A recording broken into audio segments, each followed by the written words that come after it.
গণহত্যায় হাসিনা ও কামালের মৃত্যুদণ্ড বাংলাদেশের ইতিহাসের একটি অতি গুরুত্বপূর্ণ এবং উত্তেজনাপূর্ণ মুহূর্ত, যা সকলের নজর কাড়বে।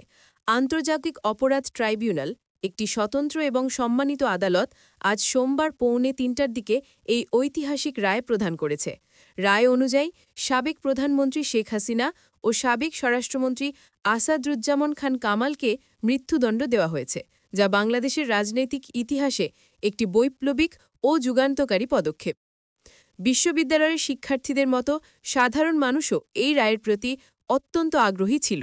ট্রাইব্যুনালের বিচারক মোহাম্মদ গোলাম মর্তুজা মজুমদার রায়ের সারাংশে জানিয়েছেন, শেখ হাসিনা মানবতাবিরোধী অপরাধের জন্য দায়ী এবং তার আদেশে ১৫০০-এরও বেশি নিরপরাধ মানুষ প্রাণ হারিয়েছে, ২৫,০০০-এরও বেশি মানুষ আহত বা গুরুতর নির্যাতনের শিকার হয়েছে। বিচার প্রক্রিয়া সংক্রান্ত এটি ছিল বাংলাদেশের ইতিহাসে প্রথম গণহত্যার বিচার, যেখানে দেশের শীর্ষ রাজনৈতিক নেতা, সাবেক মন্ত্রীদের বিরুদ্ধে গুরুতর অভিযোগ উত্থাপিত হয়েছে। এদিকে সাবেক পুলিশ কর্মকর্তা চৌধুরী আবদুল্লাহ আল মামুন রাজসাক্ষী হয়ে সত্য উন্মোচন করলেও তার সাজা কমিয়ে ৫ বছরের কারাদণ্ড দেওয়া হয়েছে। তার ভূমিকা অপরাধের দৃষ্টিতে হলেও সঠিক তথ্য প্রদান করায় তাকে কিছুটা ছাড় দেওয়া হয়েছে।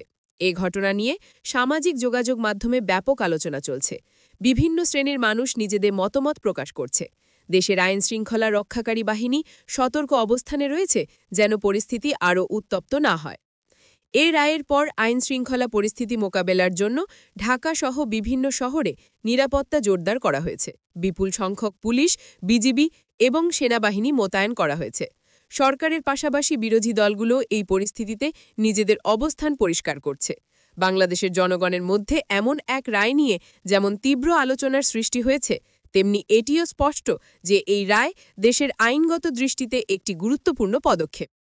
এই রায়ের প্রভাব দেশের রাজনৈতিক ভবিষ্যতেও বিরাট প্রভাব ফেলবে, কারণ এটা কেবল বাংলাদেশে বরং আন্তর্জাতিক পর্যায়ে একটি গুরুত্বপূর্ণ বার্তা প্রদান করছে।